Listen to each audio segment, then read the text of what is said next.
Behind every forward step in their design and construction is the driving force of competition, the unique American tradition of never being satisfied. They were built in small numbers and buried beneath decades of chrome, rust, and silence.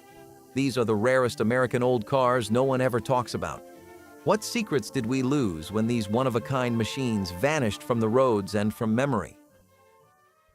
The 1954 Oldsmobile F88 concept was more fantasy than reality. A fiberglass dream car built to show what the future could look like if American luxury met space-age speed. Only 4 of these sleek machines were ever made, and each one looked like it belonged more on a movie set than a dealership floor. Its long, low profile was unlike anything else Oldsmobile had ever produced. With a split front grille, wraparound windshield, and sharp tail fins that hinted at rockets more than roads, it made people stop and stare. Underneath that smooth fiberglass body was a 424 cubic inch V8 engine, a serious power plant for a concept. It was not just a showpiece. It could move, but the F88 never made it to production. It was too bold, too expensive, and too far ahead of its time. Most concept cars get forgotten the moment the show ends. But not this one. Collectors still talk about it like a myth. One example even sold for millions at auction decades later. The 1954 Oldsmobile F88 was more than rare. It was a glimpse at the future we never got. The 1969 Chevrolet Camaro ZL1 was born for the drag strip, but built with subtlety that most muscle cars could not match. Only 69 of them were produced, and on the outside, it looked almost like any other Camaro until you opened the hood. Inside sat an all-aluminum 427 cubic inch V8 engine, originally designed for Can-Am racing. It was light, powerful, and brutally fast. Chevrolet never advertised it to the public, and dealers had to know exactly how to order it using a special performance code. That code, ZL1, unlocked a monster. The car was stripped of luxury features to keep weight down, and most buyers were racers who knew what they were getting into. It could run the quarter mile in under 12 seconds right off the lot. But it was not cheap. The ZL1 engine package alone cost more than the base Camaro itself, making it one of the most expensive and rarest muscle cars of the era. Most people never saw one in person. Today, it is a ghost from the golden age of factory racing, and when one does surface, collectors pay dearly for a chance to own the legend. The 1970 Plymouth Hemi Cuda convertible was muscle with the top down, and almost no one ever got to drive one. Only 14 were built, and each one packed a 426 Hemi engine under the hood, making it as loud and wild as it looked. Painted in high-impact colors with bold stripes and shaker hoods, these cars were rolling declarations of horsepower and attitude. But what really made it rare was the combination. A convertible body paired with one of the most aggressive engines ever offered in a street car. Most buyers shied away from the price, the insurance, or the sheer madness of it. But for those 14 brave souls, they got something unforgettable. It was not a quiet cruiser. It was not practical. It was a fire-breathing beast that just happened to let the sky in. Inside, you got rally gauges, wood trim, and bucket seats. Comfort, yes, but only if you could handle the roar. Today, the Hemi Cuda convertible is one of the most valuable muscle cars in existence. It is not just rare, it is mythical. Every one of those 14 cars tells a story about the limits of what Detroit was willing to build, even if just for a moment. The 1967 Shelby GT 500 Super Snake was not just rare, it was one of one. Only a single prototype was ever built, and it was wild even by Carroll Shelby standards. From the outside, it looked like a typical GT 500 Mustang, but under the hood was a full-on racing engine borrowed from the legendary GT 40, an all-out 427 cubic inch monster built for Le Mans. Shelby built it to test tires for Goodyear, pushing the car to speeds over 170 miles per hour during brutal endurance runs, and it did it without breaking a sweat. The car was fast, yes, but it was also surprisingly composed, elegant even. The Super Snake carried all the signature Shelby styling cues: hood scoops, racing stripes, aggressive stance, but it was the powertrain that set it apart. Shelby wanted to build a limited run, but the price would have been too high for most buyers. The dream ended at one. That single Super Snake now sits as one of the most valuable Mustangs on Earth. It is not just a car, it is a legend that almost happened. The 1957 Chevrolet El Morocco was what happened when one man decided the Bel Air needed a tuxedo and built it himself. Designed by Canadian entrepreneur Reuben Allender, the El Morocco was a custom luxury version of the Chevrolet Bel Air, restyled to mimic the upscale look of a Cadillac. Fewer than 30 were ever made. The changes were subtle but elegant: modified fins, custom trim, and ornamentation that made it feel richer without shouting. It used standard Bel Air underpinnings, but transformed them into something that looked completely bespoke. It was aimed at buyers who wanted Cadillac style without Cadillac money, and for a moment, it worked. The El Morocco had a certain charm: modest, clever, and full of personality. But in the end, the market was too narrow. Most buyers either went full Cadillac or stayed with standard Chevrolet offerings. Allender stopped production after just a couple of years, and the El Morocco faded into obscurity. Today, finding one is like discovering buried treasure. They do not show up often, and when they do, collectors recognize them as a rare slice of American design ambition, an attempt to bridge luxury and accessibility, built in tiny numbers but with big heart. The 1963 Chevrolet Impala Z11 was a drag strip assassin disguised as a family car. On the outside, it looked like a regular Impala: clean lines, long body, plenty of chrome. But this one came with a secret. Only 57 were ever built, and everyone was engineered to dominate straight-line racing. The Z11 package included aluminum fenders, hood, and bumper to save weight, and inside the engine bay sat a monstrous 427 cubic inch V8. It was built for one thing only: winning. Chevrolet stripped out the luxury and loaded in performance. No radio, no soundproofing. Just a factory hot rod wearing a Sunday suit. It was a response to Ford and Chrysler pushing harder into NHRA drag racing, and Chevrolet was not about to be left behind. The Z11 did not just compete, it cleaned house. Most of them were sold to professional racers who knew how to handle them, which is why so few have survived. They were used, abused, and pushed to the limit. Today, the Z11 is one of the rarest factory Chevrolets ever made, and one of the most respected in racing history. It is living proof that sometimes the wildest muscle hides behind the quietest grille. The 1971 Pontiac GTO Judge convertible marked the end of an era, and Pontiac knew it. Only 17 were built, and each one carried the swagger of the Judge name with a little more grace and a little less volume. By 1971, muscle cars were already under pressure from insurance costs, emissions rules, and changing tastes. But Pontiac still wanted to go out with style. The Judge convertible came loaded with options: bold stripes, hood scoops, and the signature Judge badging. Under the hood, buyers could choose serious V8 power, including the legendary 455 cubic inch engine. It was muscle, but it was refined. The convertible body made it feel more relaxed, more confident, like a heavyweight champion enjoying a walk in the sun.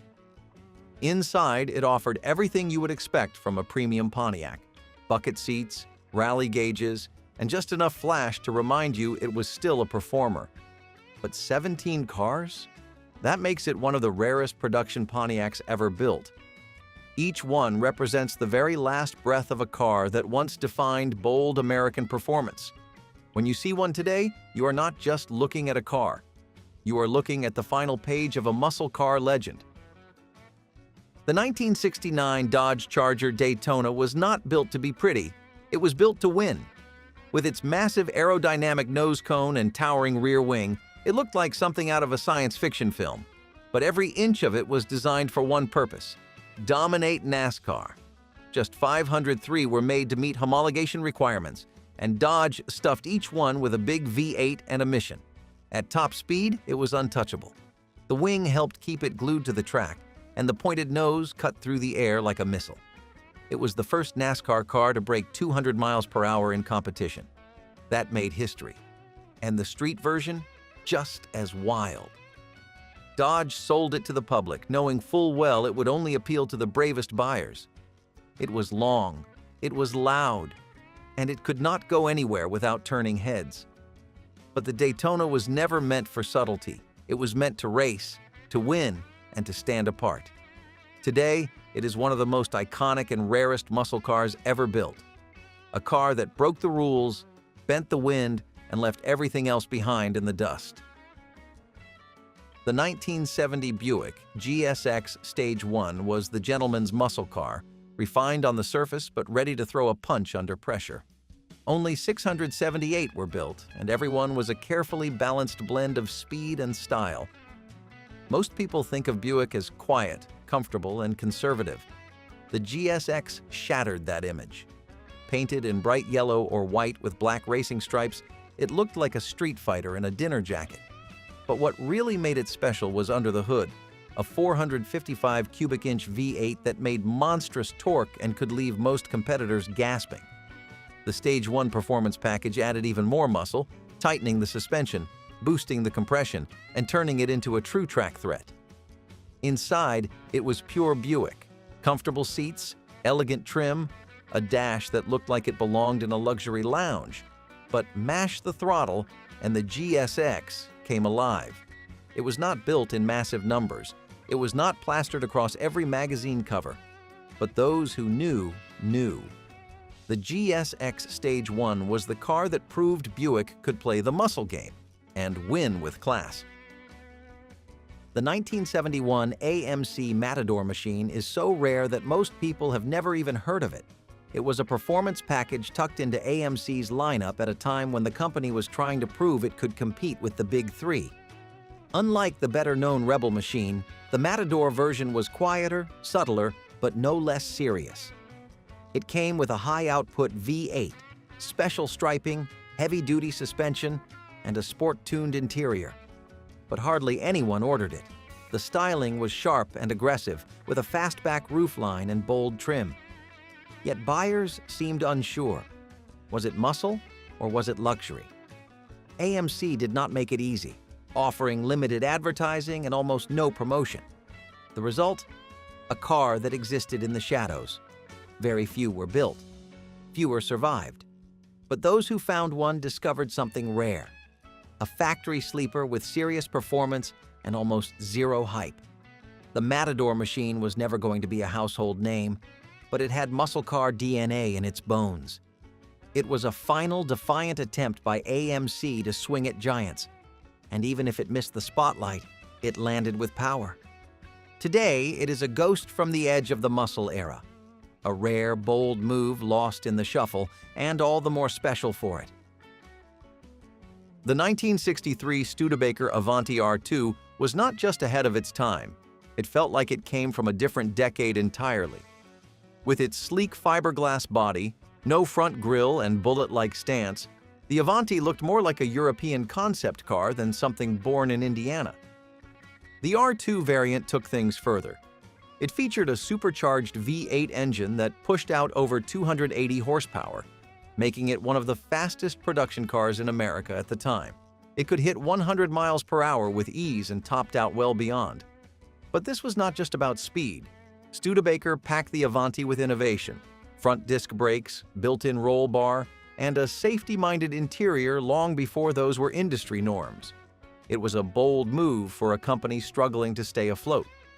The Avanti was meant to save Studebaker. Instead, it became a cult classic. Fewer than 1,000 R2 units were built before production ended. Today, it stands as a reminder of what American design could be when it was willing to take a risk. The Avanti R2 may not have changed the industry, but it absolutely changed the conversation. The 1954 Kaiser Darrin was America's first production fiberglass sports car, arriving just ahead of the Chevrolet Corvette, and it looked like nothing else on the road. Its most striking feature? The doors. They did not swing open. They slid forward into the front fenders, vanishing like a magic trick. Designed by Howard Darren, the car blended European style with American ambition. The long nose, low profile, and elegant curves made it feel more like an art piece than a machine. Under the hood was a modest Willys engine, not a powerhouse, but enough to move its featherlight fiberglass frame with ease. But performance was not the point. The Darren was about design, about flair, about doing something no one else dared. Only 435 were produced before Kaiser shut down its car division, making the Darren a rare gem in the American sports car world. Its soft grille, sweeping lines, and sliding doors made it unforgettable. Today, collectors hunt for them like buried treasure, and those who find one know they own a piece of innovation wrapped in style. The Kaiser Darren was not built to dominate, it was built to dazzle. The 1970 AMC Rebel machine was AMC's boldest swing at muscle car dominance, and it did not go unnoticed. Dressed in red, white, and blue paint with graphics that looked like they were ripped off a flag, it had one message: this car meant business. The machine came standard with a 390 cubic inch V8, pushing out well over 300 horsepower. But it was not just about the engine. It had heavy-duty suspension, beefed-up brakes, and a hood scoop with a functional tachometer. This was AMC stepping into the muscle arena and saying, "We are here too." And they were not bluffing. The Rebel machine could run the quarter mile in under 14 seconds and held its own against better-known names like the GTO and Chevelle SS. Inside, it was simple but tough: bucket seats, floor shifter, and enough attitude to go around. Only about 2,000 machines were built, making it one of AMC's rarest performance cars. It may not have the name recognition of its big three rivals, but among those who know muscle, the Rebel machine is a symbol of defiance. AMC was always the underdog, but this car proved they could bite just as hard. The 1969 Pontiac Firebird Trans Am convertible is one of those cars that sounds like a myth, until you realize it is real and rarer than almost anything else. Only 8 convertibles were built that year, making it one of the rarest Firebirds ever produced. It carried the first use of the Trans Am name, which would go on to become a legend in American performance. But in 1969, it was just getting started. These early Trans Ams were all white with blue racing stripes and featured functional air scoops, spoilers, and unique badging. Under the hood, most were powered by the Ram Air 400 engine, more than enough to push the lightweight convertible to serious speeds. But it was not just about performance. The car had a clean, aggressive look that stood out even without screaming for attention. Inside, it was pure Pontiac, sporty but comfortable, with a driver-focused dash and no wasted space. Because of their low numbers, most of these convertibles went straight into private collections. Seeing one in the wild is almost impossible. The 1969 Trans Am convertible is more than just a rare Firebird. It is the origin story of one of Pontiac's most iconic names, captured in a body style that vanished almost as soon as it arrived. The 1970 Ford Torino King Cobra was never meant to be pretty. It was built to slice through air at NASCAR speeds. This car was Ford's answer to the Dodge Charger, Daytona, and Plymouth Superbird, and it had the same aerodynamic focus. The nose was long and sloped, and the headlights were hidden behind a smoothed-out front fascia. The rear featured subtle spoilers to keep it grounded. But only 3 prototypes were ever built before the project was shut down. NASCAR changed its rules, making these types of cars less competitive, and Ford pulled the plug before full production could start. The King Cobra's heart was a big block V8, and its mission was to win on the track, not look good on the street. But that odd, slippery shape, it turned heads anyway. It was a muscle car born from wind tunnels and engineering sketches, not marketing dreams. Only 3 survived, and all are accounted for today in museums or private collections. The 1970 Ford Torino King Cobra is a car you will almost never see. But when you do, you are staring at a moment when Ford was ready to go all in, rules be damned. The 1966 Ford Fairlane 500R Code was the kind of car that existed quietly until the light turned green. Built specifically for drag racing, it came equipped with a 427 cubic inch dual-quad V8 that turned the mid-size Fairlane into a rocket. Ford never intended it for mainstream buyers. This was a factory-built street weapon offered in extremely limited numbers. Some say under 60 were made. It had lightweight body panels, no frills inside, and was usually ordered without a radio or even heater. Everything about it was purpose-built.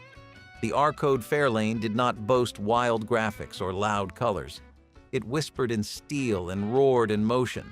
Most were sold to drag racers and dealerships with connections to the performance scene. On the strip, it was lethal.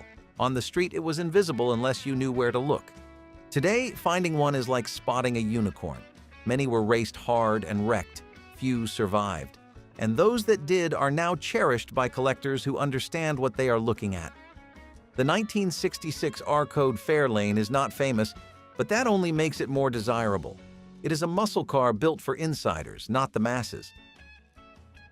The 1971 Plymouth GTX4 40+6 convertible was the kind of car that made people double take, because nobody expected luxury and raw muscle to mix so well. Only 30 of these convertibles were built with the legendary 446-barrel engine, making them a rare breed even during the height of the muscle era. The car combined performance engineering with upscale trim.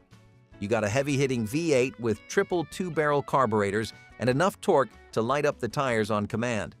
But you also got a convertible roof, premium interior touches, and a smooth ride that made long drives feel effortless. It was the muscle car for someone who wanted it all: speed, power, and open-air cruising. The styling was aggressive but refined, with a wide stance, hood scoops, and bold badging that told everyone this was not just a regular GTX. Inside, it had wood grain panels, comfortable bucket seats, and a sense of control that wrapped around the driver. Most buyers passed it up in favor of hardtops or other more common trims, but the few who checked the right boxes got something unforgettable. The 1971 GTX 440+6 convertible remains one of the most luxurious ways to unleash 6 barrels of fury. The 1967 Chevrolet Corvette L88 was not built to be comfortable. It was built to win. Only 20 were produced that year, and each one came stripped of creature comforts but loaded with performance. No air conditioning, no power steering, no radio. Why? Because this was a race car wearing a license plate. Under the hood sat a 427 cubic inch V8 with aluminum heads and a racing pedigree, conservatively rated at 430 horsepower, but known to make much more. It was paired with heavy-duty suspension, bigger brakes, and a transistor ignition system that pushed the limits of what the Corvette could be. Buyers had to know what they were ordering. This was not a package advertised in glossy brochures. It was whispered through racing circles and performance garages. The L88 looked like a regular Stingray, but it was nothing of the sort. Every ounce of it was designed for speed and track domination. Most never saw street duty. They were bought, raced, and sometimes lost to time. But those that remain are among the most valuable and respected Corvettes ever built. The L88 was Chevrolet's wink to serious drivers. If you know, you know. The 1970 Dodge Coronet RT convertible was a rare fusion of muscle and open-air freedom, with only 296 ever made. Dodge gave it all the signature cues: aggressive front end, bold RT badging, and a range of serious V8 engines under the hood.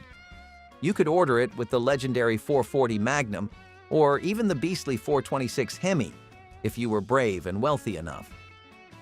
The Coronet's distinctive grille looked like it had been carved for intimidation, and the sculpted sides gave the convertible an almost athletic grace. Inside, it was a blend of muscle car minimalism and cruising comfort: bucket seats, rally gauges, and a dash that felt ready for both speed and sunshine. Most buyers chose hardtops. Convertibles were a niche choice, and rarer still when paired with the RT package. But those who picked this version got a car that could go from 0 to 60 in a flash and still let the wind run through your hair. The Coronet RT convertible was not built for mass appeal.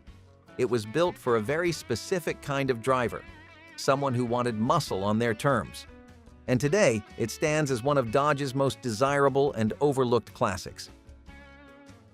The 1969 AMC Hearst SC Rambler was AMC's wildest answer to the muscle car craze. and they made sure you could hear it coming from a mile away.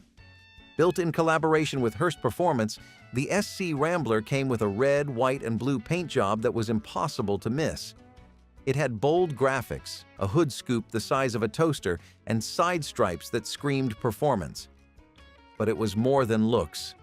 Under the hood sat a 390 cubic inch V8 that packed over 300 horsepower into one of the smallest muscle car bodies ever built. It was a compact rocket, and it had the numbers to back it up. AMC only built about 1,500 of them, and everyone came loaded with performance parts: 4-speed manual transmission, heavy-duty suspension, and Hearst shifter straight from the factory. Inside, it was bare bones and businesslike. Nothing fancy, just what you needed to go fast. The SC Rambler did not try to blend in.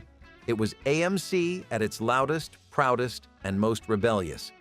And today, it is remembered not just for its rarity, but for the boldness of a small company that dared to go toe-to-toe with the giants. The 1957 Mercury Turnpike Cruiser convertible looked like something out of a science fiction film, and that was exactly the point. It came with a futuristic flair few cars could match, featuring dramatic tail fins, a wide-mouth grille, and a wraparound windshield that seemed to belong more on a spaceship than a sedan. But the real magic was in the details. The Turnpike Cruiser had a power retractable rear window, Mercury called it the breezeway, that slid down to ventilate the cabin like no other convertible could. It also came with a deep dish steering wheel, push-button transmission controls, and a unique gold anodized trim package that made it stand out in every showroom. Mercury built it to celebrate America's brand new interstate system, a car built for open highways and long-distance style. But despite the innovation, only a limited number of convertibles were produced. Buyers were unsure of its bold looks and high price tag. Today, the few surviving Turnpike Cruiser convertibles are rare treasures, symbols of a time when design meant dreaming big. It was not just a car, it was Mercury's vision of tomorrow, wrapped in chrome and wind. The 1969 Ford Talladega was Ford's quiet missile, shaped not for the street but for speed on the oval. Built to satisfy NASCAR's homologation rules, it featured an extended nose and flush-mounted grille that gave it a slippery, aerodynamic profile. It was a street-legal race car disguised as a fastback Torino. Only 750 were made, and each one was hand-assembled for maximum precision. The goal was simple: beat Dodge and Plymouth at their own high-speed game. Under the hood, the Talladega came with a potent 428 Cobra Jet V8 engine, delivering the kind of raw power that made it just as menacing on the road as it was on the track. But the real innovation was in its bodywork, which shaved seconds off NASCAR lap times. It was clean, sharp, and built with pure function in mind. The average driver never noticed what made it different, but those who did never forgot. It was a tool made for dominance, a purpose-built warrior from a company that was tired of losing. Today, the Ford Talladega is a rare piece of race history, equal parts streetcar and track legend. The 1970 Chevrolet Chevelle SS 454 LS6 convertible was thunder in a soft top. Only 20 were ever built, and each one came armed with one of the most powerful engines Chevrolet had ever dropped into a production car. The LS6 engine was a 454 cubic inch V8 rated at 450 horsepower, but everyone knew that was an understatement. It was the king of the streets, and in convertible form, it became something even more audacious. This car was loud, fast, and completely unbothered by subtlety. Hood stripes, cowl induction scoop, and a rumble that could shake the pavement. The convertible body added a layer of freedom, giving you the open sky as your roof and the wind as your soundtrack. Inside, it was all business: bucket seats, a simple dash, and a shifter ready to launch. The LS6 Chevelle convertible was not built to be practical. It was built to make a statement, and with only 20 in existence, that statement has become a legend. The convertible body added a layer of freedom, giving you the open sky as your roof and the wind as your soundtrack. Inside, it was all business: bucket seats, a simple dash, and a shifter ready to launch. But for all its brute power, the car still managed to carry a sense of balance. The ride was smoother than you would expect. The power delivered in waves that built with every press of the throttle. It could cruise through town like a parade float and then explode off the line like a drag racer. And with the top down, every sound, the roar, the wind, the heartbeat, felt more intense, more alive. This was not a car for everyone. It was for the few who knew exactly what they were driving, a rare, beautiful beast from the golden age of muscle. The 1969 Pontiac GTO Judge Ram Air 4 convertible is so rare, it practically exists in whispers. Only 5 were ever produced, and each one combined the bold Judge persona with Pontiac's most potent power plant, the Ram Air 4. That meant high-flow heads, aggressive cam timing, and a V8 engine that roared like no other. The Judge nameplate already stood for something loud, flashy, and unapologetic, but this one took it further. You got wild graphics, a rear spoiler, and a color palette designed to stop traffic, but with the Ram Air 4 engine and a convertible top, you had lightning in a bottle. The car was both showman and assassin. It could turn heads on Main Street and leave rubber on the quarter mile. Inside, it was full of Pontiac muscle cues, deep bucket seats, rally gauges, and a floor shifter that dared you to grab second gear. But few ever did. With just 5 built, most never saw one in person. And today, the surviving examples are guarded like crown jewels. The 1969 Judge Ram Air 4 convertible is more than rare. It is sacred ground for muscle car believers. The 1971 Dodge Challenger RTHEMI convertible was the end of the line for unfiltered American muscle, and only 9 of them ever saw daylight. It was the rarest combination Dodge offered. A convertible Challenger fitted with the brutal 426 Hemi engine. That meant dual 4-barrel carbs, high compression, and over 425 horsepower on tap. More than enough to twist the frame and roast the tires. And yet, it came with a power top. The contrast was jarring.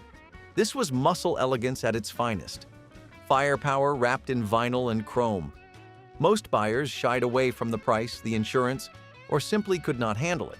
But those who did found themselves in command of a car that was both beauty and beast. The styling was bold but clean, hidden headlights, RT stripes, and just enough chrome to shimmer without blinding. Inside, you got comfort, but not too much. This was a driver's car, through and through. Today, all 9 of those convertibles are tracked by collectors like rare coins. They are not just cars, they are proof that once, for a brief moment, Detroit went all in. The 1949 Mercury 8 Coupe was the car that turned steel into swagger. It had low-slung curves, heavy chrome, and a long body that glided like smoke on pavement. The roofline flowed like a wave, and the fenders hugged the wheels like tailored fabric. This was the car that customizers dreamed of. Chop the top, slam the suspension, French the headlights, and you had the ultimate lead sled. But even in stock form, the Mercury 8 had a presence that could not be denied. Its grille looked like a sneer. The rounded rear fenders gave it a sultry, sculpted look. James Dean drove one in Rebel Without a Cause, cementing its place in American pop culture forever. It was not about high speed, it was about cool. The kind of cool that could not be taught.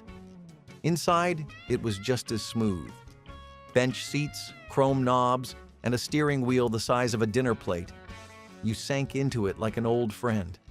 The Mercury 8 was not flashy, it was confident. It did not beg for attention. It got it anyway. The 1970 Ford Mustang Boss 302 was a race car in disguise. Built to qualify for Trans-American racing, it had to follow strict engine size rules. But that did not stop Ford from turning it into a legend. With its high-revving 302 cubic inch V8 and close ratio 4-speed gearbox, the Boss 302 was built to scream. It was not the fastest in a straight line, but that was not the point. It was all about handling, quick corners, tight turns, track precision in a street-ready package.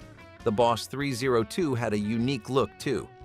Blacked-out hood, bold stripes, rear window slats, and a front chin spoiler that made it look fast just standing still. Inside, it was all business. No frills, just function. It was made for the road, but born for the circuit. And while the Mustang had plenty of wild variations over the years, the Boss 302 stood out as the one that proved muscle could be smart. It was power with discipline, noise with control. Today, it remains one of the most beloved Mustangs ever built, a reminder that true performance does not always come from brute force alone. The Dodge Tradesman. Van was not just a van, it was a canvas. It rolled off the lot as a blank box, and what happened next was entirely up to you. Shag carpet interiors, crushed velvet, bubble windows, diamond-shaped portholes, beds in the back, wood-paneled walls, lava lamps bolted to the ceiling. It was a van, sure, but it was also a den, a clubhouse, a moving apartment on wheels. This was the height of custom van culture in the 1970s. You painted flames on the sides, or wizards, or half-naked warriors fighting dragons. You parked it at the beach and opened the doors to let in the music. Teenagers saw freedom. Adults saw headaches. But either way, the Tradesman became a symbol of expression and rebellion. No two were alike. Some had 8 tracks, CB radios, and tiny refrigerators. Some had blackout curtains for privacy or mystery. You might not remember where you were going, but you remembered how it felt to ride in one. It was soft, loud, and a little bit dangerous. The Tradesman van was a fortress of personality built by its driver, shaped by its passengers. And whether it was parked in a lot or flying down the freeway, it always drew eyes. You didn't just drive it, you lived in it. The 1984 Ford EXP was supposed to be a sporty 2-seater version of the Ford Escort, a compact car reimagined for young drivers looking for flair. But the EXP ended up with none of the performance and even less personality. The engine was weak, especially compared to the Sportier coupes coming out of Japan at the time.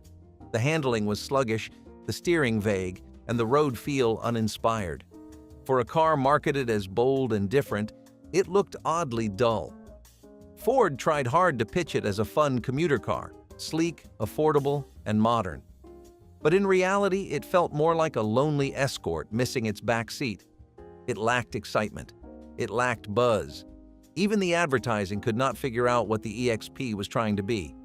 Some versions added a turbo, but it was too little, too late. Consumers shrugged, sales tanked, and just a few years later, the model disappeared with barely a whisper. Even among Ford enthusiasts, the EXP has no cult following.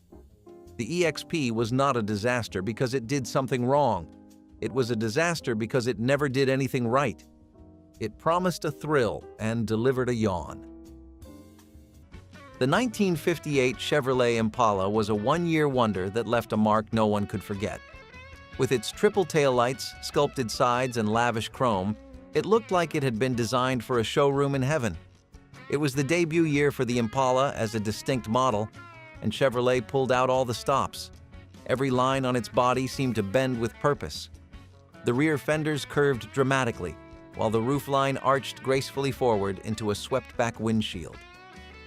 Every inch sparkled, from the checkerboard grille to the rocket-inspired side trim. The details were decadent. It was wide, low, and long, designed to float down the boulevard and soak up stairs. The convertible version was especially striking, top-down with the wind curling through its two-tone interior. The interior was all about comfort and showmanship. Under the hood, V8 engines gave it real muscle, and it cruised with grace and power. Inside, it felt like a lounge. Wide seats, chrome trim, a dashboard that seemed to stretch to the horizon. It had rhythm, even when standing still. The 1958 Impala was not just a car, it was a celebration of design, of possibility, of post-war America's boundless optimism poured into steel.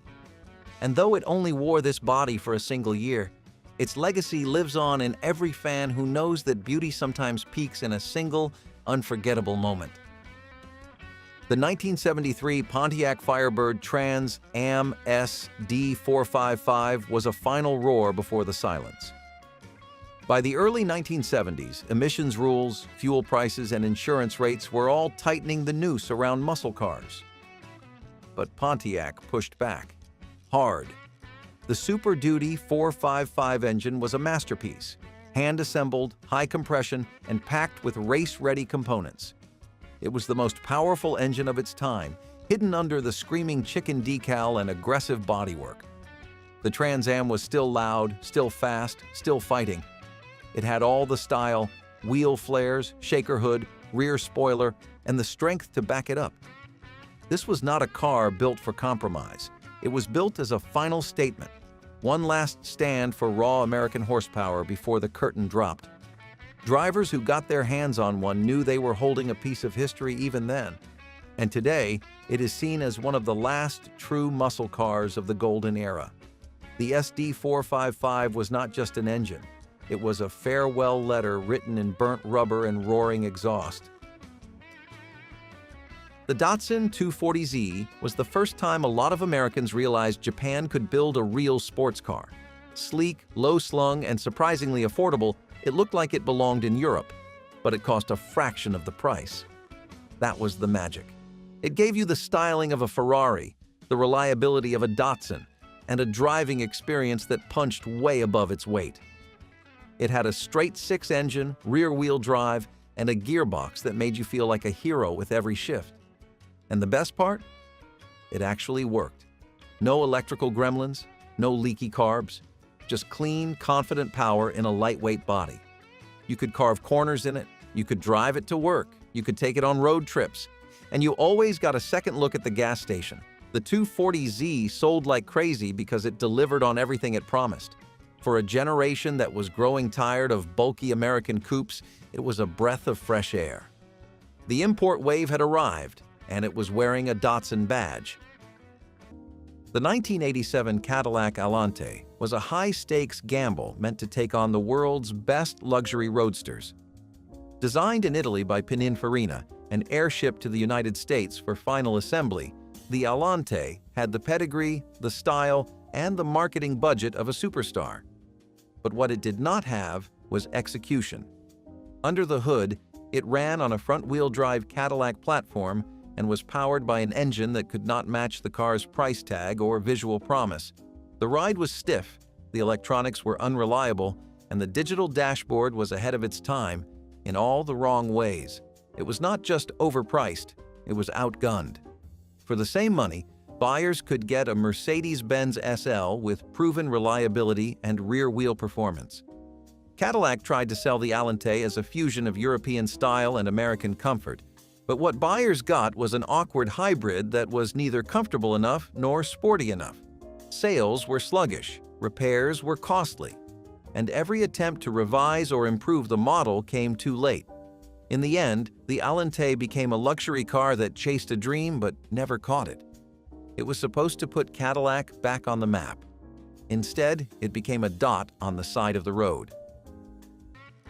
The 1970 Chevrolet Chevelle SS 454 was not built to whisper, it was built to roar. With its broad shoulders, twin racing stripes, and domed hood, it looked like it had just launched out of a drag strip, even while parked. The lines were clean, muscular, and full of tension, like a predator caught mid-stride.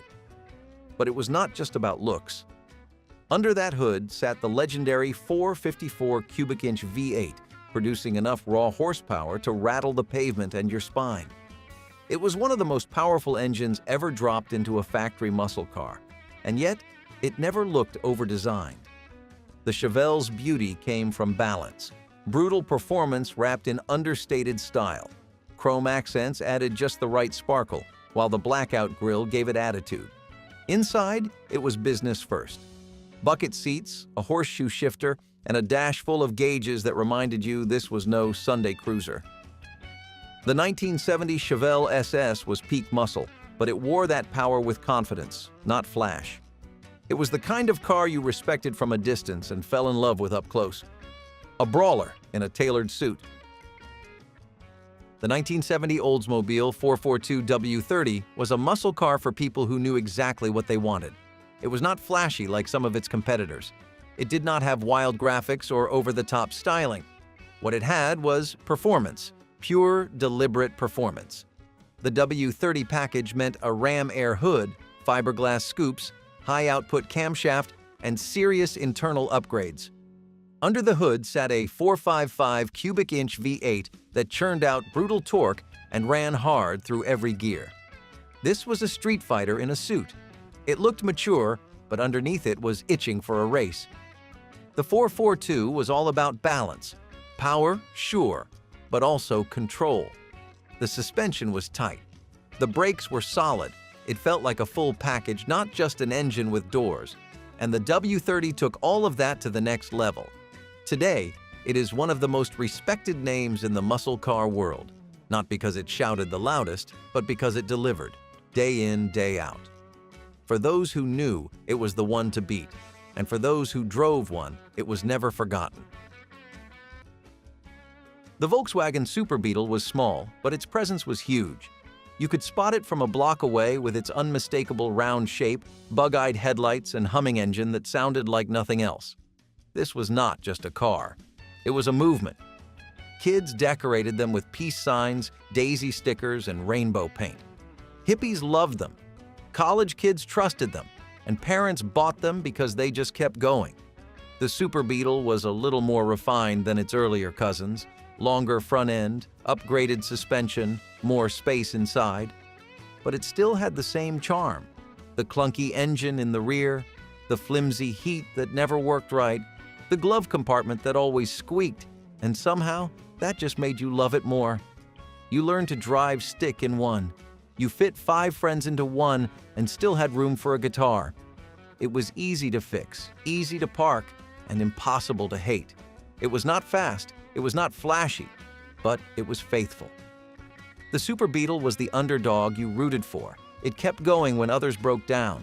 And if you grew up in the 1970s, it probably carried your first memories of freedom, laughter, and long winding roads.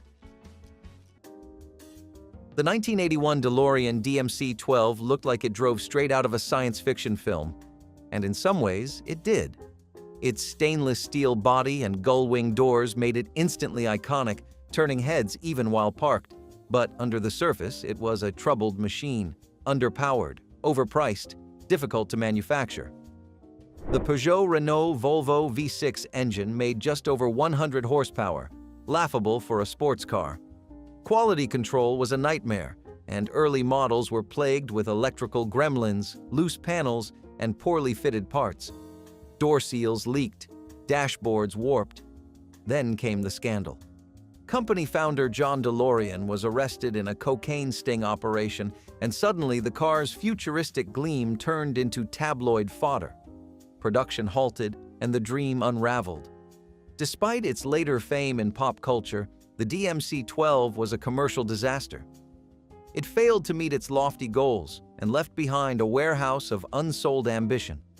Today, people remember the car more for its movie legacy than its actual performance on the road. It is a symbol of vision, failure, and what happens when style moves faster than substance. The 1936 Auburn 852 Boattail Speedster looked like something out of a dream, or a Gatsby fantasy brought to life. With a tapered rear that mimicked a wooden speedboat, it earned the name Boattail and wore it proudly. Every inch of this car was designed to turn heads and defy convention. The long hood stretched forward like a runway. The chrome grille stood tall, flanked by giant gleaming headlights. The flowing fenders curled over white wall tires like silk draped across the wheels. It was not just Art Deco, it was art. The dashboard shimmered with turned aluminum. The gauges sparkled. And the ride? As smooth as jazz. Underneath all that style was a supercharged straight-8 engine, giving it the speed to match its name. It was built to perform, and it did, hitting speeds over 100 miles per hour when most cars were lucky to hit 60. But it was not just the numbers. It was the way the Auburn carried itself.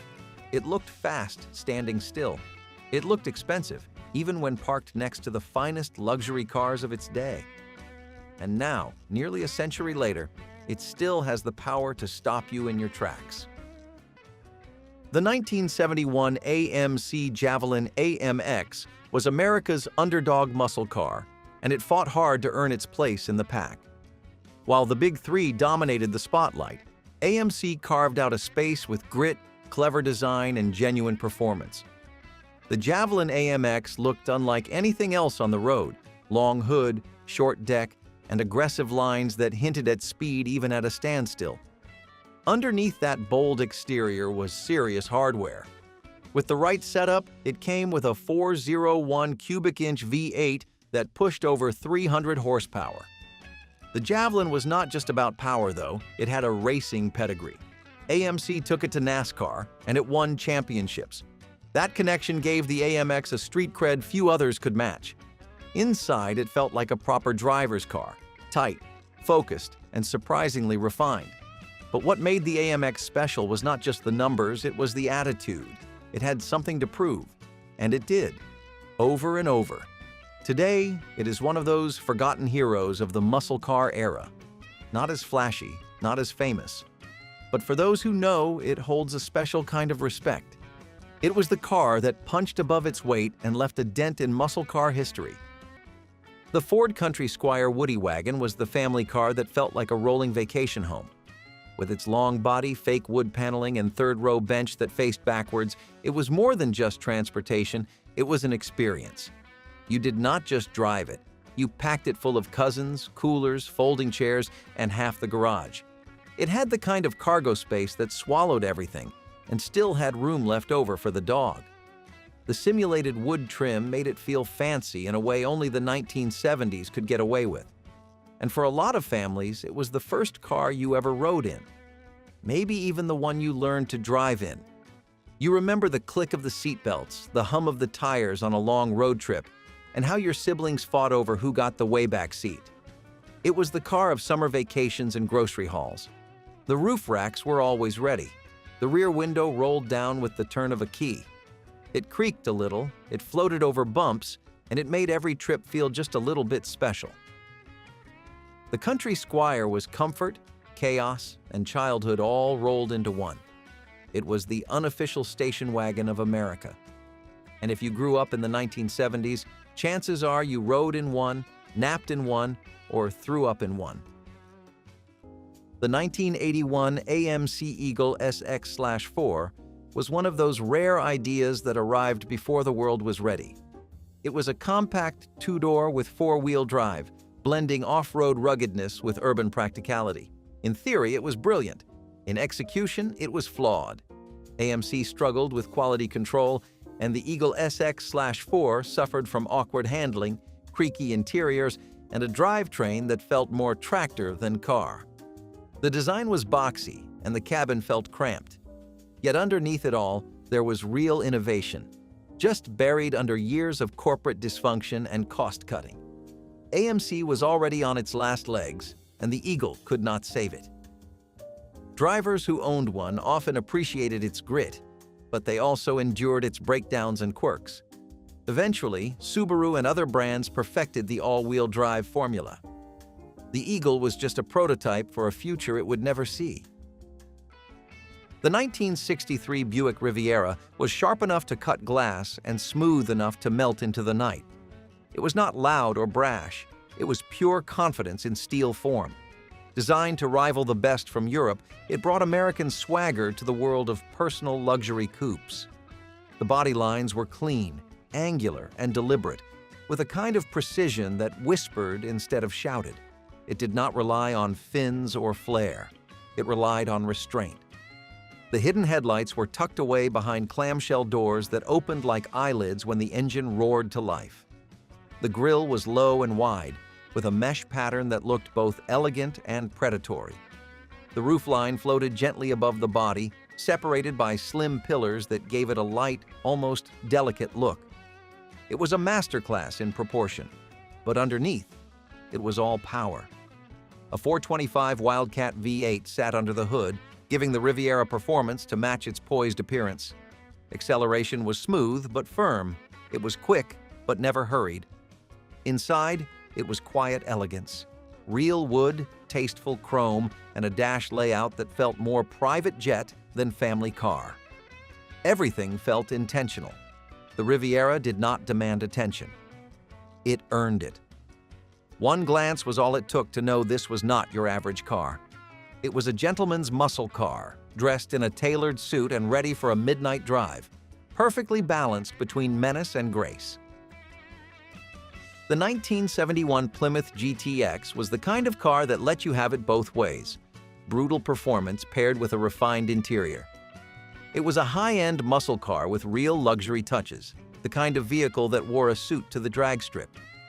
Plymouth positioned the GTX as their gentleman's muscle car, and it lived up to that promise. Under the hood, buyers could choose from big, mean options like the 440 Super Commando or the legendary 426 Hemi, engines that made the GTX more than capable of laying down rubber with ease. It came standard with heavy-duty suspension, performance tires, and a torque-heavy driveline that made it as fast as it was smooth. But step inside, and you would find bucket seats, a wood-grain dash, and high-end trim details that felt more at home in a luxury coupe than a street racer. The body styling was sleek but muscular, with subtle badging and a wide stance that gave it real road presence. While other muscle cars chased shock value, the GTX delivered muscle with maturity. It was not about screaming the loudest. It was about walking in like you owned the place and proving it when the light turned green. Today, the 71 GTX is one of the most respected names from the era, remembered for combining raw strength with comfort and control. It showed that you could be fast without being flashy and dangerous without being loud. The original Honda Civic showed up quietly, but it changed everything. Small, boxy, and strangely charming, it was Japan's answer to rising gas prices and bulky American land yachts. It did not roar, it buzzed. But that buzz became the soundtrack of a new kind of driver. The Civic was cheap to buy, cheap to fill, and cheap to fix, and that made it a revelation. For teenagers, it was the first taste of independence. For families, it was the backup car that always seemed to run. It was not glamorous. It did not come with wood paneling or shag carpet, but it had personality. The seats were thin, the air conditioning was weak, but it got the job done.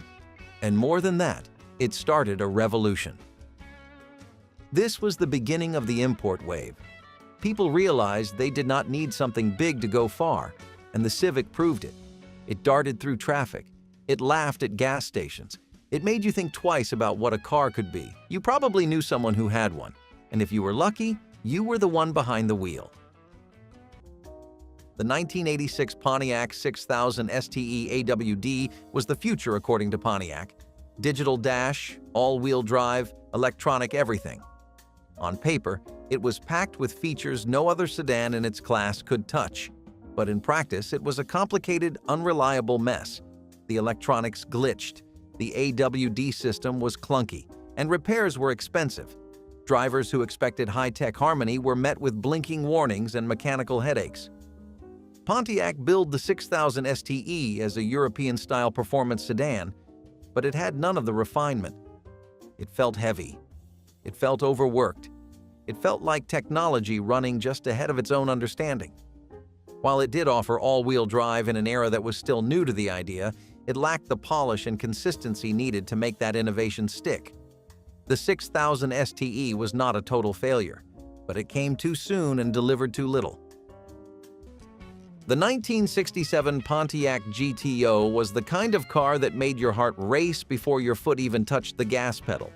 With its wide stance, stacked headlights, and sleek hood scoops, it carried the kind of muscular elegance that turned a street into a runway. It was bold without being loud, aggressive without being crude. The body had just enough curve to catch the light and just enough edge to make you stare. This was the peak of Pontiac's design language. Every line meant something. Under the hood, it was no slouch. A powerful V8 engine delivered the growl to back up the look, launching drivers down the quarter mile and into legend. But what made the GTO special was its dual personality. It was as comfortable rolling through a small-town parade as it was at a midnight streetlight showdown. Inside, the bucket seats hugged you. The wood-grain dash, the rally gauges, the heavy steering wheel, they all reminded you that you were in something serious. The 1967 model marked the last of the first generation, and many consider it the most refined version. Not just a muscle car, but a masterpiece of proportion, presence, and pure Pontiac pride. The 1972 Chevrolet Camaro Z28 was the muscle car that refused to bow down, even as the world around it started to change. The second-generation Camaro brought sleeker lines, a longer body, and a lower profile, but the heart of the Z28 was still all about power. Under the hood lived a high-revving 350 cubic-inch V8, pushing performance that thrilled both on the street and the strip. It was a car that looked more grown-up, but still picked fights like it was 17. The front split bumper gave it a snarling face, and the cowl induction hood let everyone know it was not here to play games. The suspension was tight, and the handling was better than most expected from a muscle car.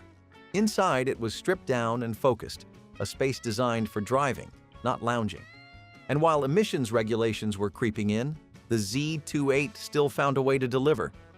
It may not have shouted as loud as the earlier models, but it whispered confidence. Today, the 72 Z28 is often overlooked, but true enthusiasts remember it as the Camaro that carried the muscle torch just a little farther into the future.